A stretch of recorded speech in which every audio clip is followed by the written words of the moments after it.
Hello everybody! Today I wanted to talk to you about my son Sawyer and how he got diagnosed with autism.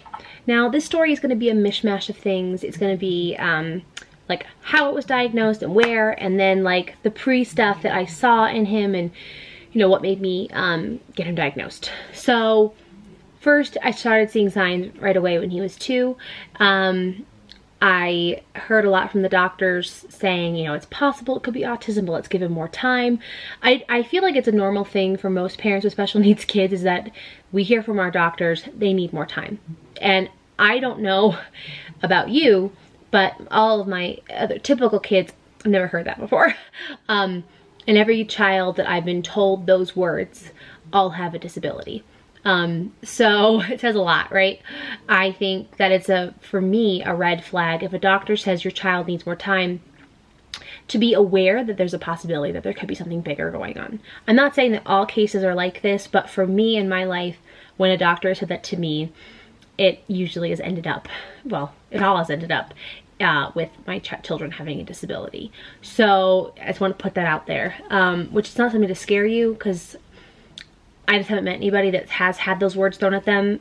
Give your child more time. He needs more time. They develop differently. Where it's come out where everything was good. But again, I only know a few people. So yeah, enough of that. So around the age 3, I, was like, okay, Sawyer's not looking me in the eye. He is not talking. He is having tantrums left and right.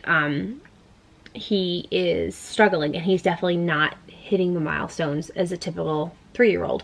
That's when I really sat down with my doctor and said, let's do this. Let's get him diagnosed, because we all think that it's autism.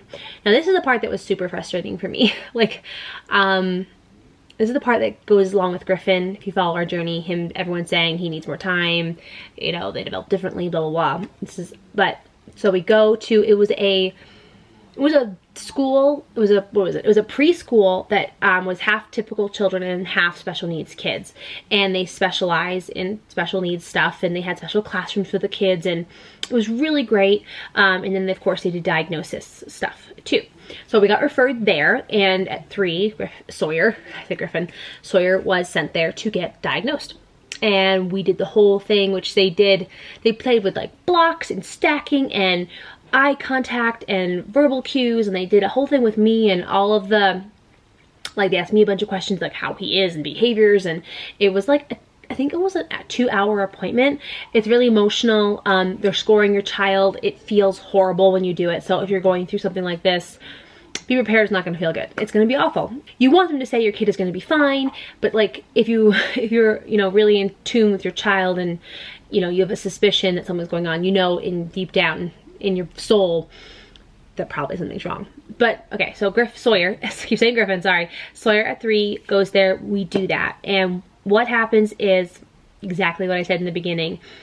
He's 3. Let's give him another year before we can diagnose him. Now, for me, I was shocked because he wasn't answering to his name. He really wasn't talking much, single words, but like no eye contact at all. He was stemming already. I mean, the signs were there, so it made me very confused when they wouldn't diagnose him. I don't know why, and that's another reason why I think we suffered on getting services in New York too. And then I kind of, I trust the experts, and I said, okay, well, if they don't think he's got it, then maybe it's just me. Of course you want to be that way. Like, of course you want to say, it's me. Like, I'm an overprotective mother. I'm not seeing this, and I just want my son to be okay. And if they're saying he's going to be okay, then I'm not going to think about this anymore. And so I didn't get therapy. But then let me tell you, between 3 and 4, things got worse. It was not good. And meltdowns got worse. Eye contact worse. Talking got worse. It was, by the time he was diagnosed at the age of 4, like, we all knew. It was laughable that it took that long, because it was so obvious, even at 2, that he had autism.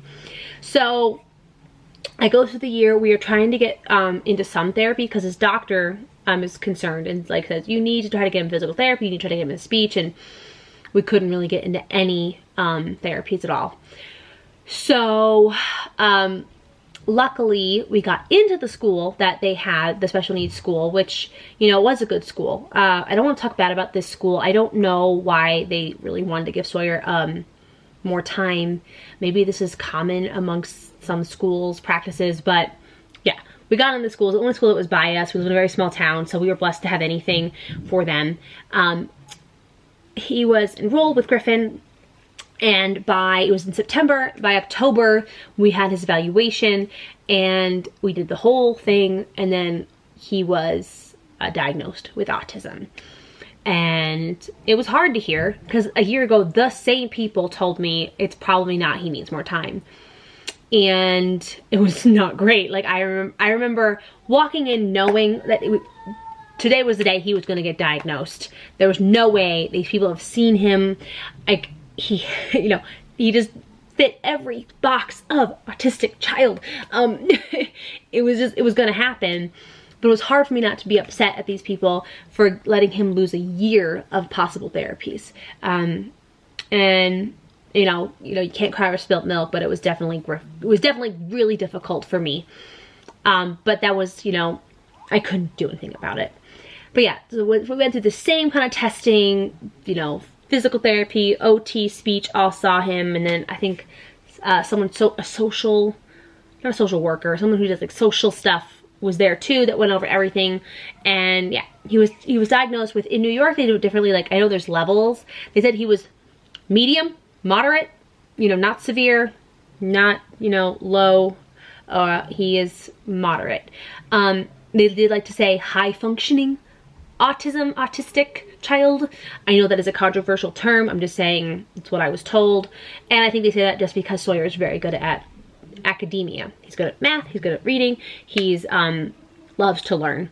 But everything else Sawyer is behind on. And Sawyer is behind on speech. And what I mean by speech is that Sawyer, you know, he will talk to me.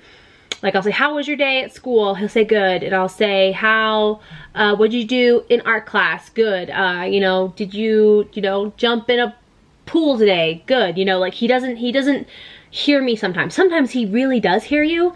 And I can get yes or no answers. Maybe sometimes he'll tell me what's going on at school. Even today, like I say, what are you doing in specials today? He might say art class. It's getting better slowly. I can see the improvement. You know, Sawyer has extreme stemming where he spins a lot. He puts a lot of things by his eyes. He grabs his ears. He does this a lot. I mean, there's so many stemming things that Sawyer does, and they change. He was doing a vocal stem a little while ago, but that stopped. He was going. Sawyer, you know, he is autistic for sure. For PT, he, you know, is an extreme toe walker. We have SMOs, and that's helped a lot. But yeah, I just wanted to tell you Sawyer's diagnosis story. I want to share this with other parents out there, because if you're looking at getting your kid diagnosed, be prepared for anything. It could be weight. It could be, you know, let's do some therapy first, then try to get diagnosed again. I always say trust your mom's instincts. Keep advocating as much as possible. But I have learned, because I've done this now a while with doctors, teachers, therapists, I could scream till I'm blue sometimes and it still won't get them what they need. And it's very difficult and it's very hard. I will say though, if you keep going, you keep saying something's wrong, something's wrong, something's wrong, it might take a year, it might take 2 years, but eventually someone will listen.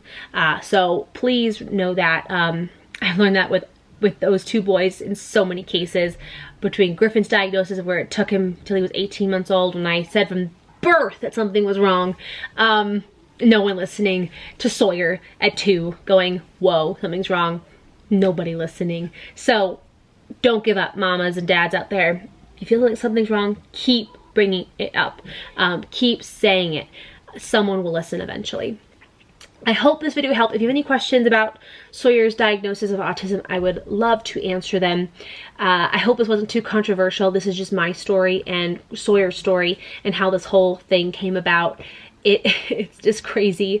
I am not mad at doctors or therapists. I know they're all hopeful too that everything will be okay.